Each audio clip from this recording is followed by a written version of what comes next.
Pemirsa, Pengadilan Negeri Denpasar menggelar sidang dugaan pemalsuan silsilah. Dalam persidangan, jaksa penuntut umum menuntut terdakwa 3 bulan penjara karena tidak ditemukan alasan penghapusan pidana, baik alasan pembenar maupun pemaaf. Sidang yang dipimpin Ketua Majelis Hakim Heri Yayanti mengagendakan tuntutan terhadap terdakwa Ana Agung Ngurah-Oke. Jaksa penuntut umum Isa Ulin Nuha menuntut terdakwa dengan pidana penjara 3 bulan terkait dugaan pemalsuan silsilah. Selama persidangan tidak ditemukan alasan penghapusan pidana, baik alasan pembenaran maupun pemaaf.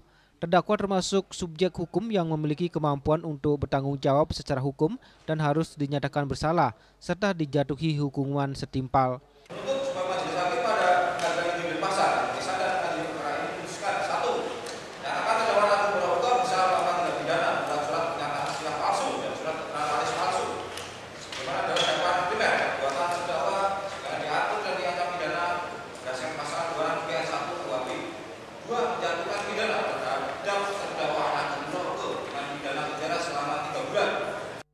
Sementara terhadap tuntutan jaksa tersebut, pihak pelapor menyerahkan sepenuhnya kepada proses persidangan.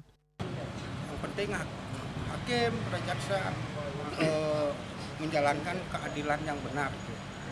Yang salah harus bersalah, yang benar harus dibenarkan. Kinerja teman-teman penuntut umum.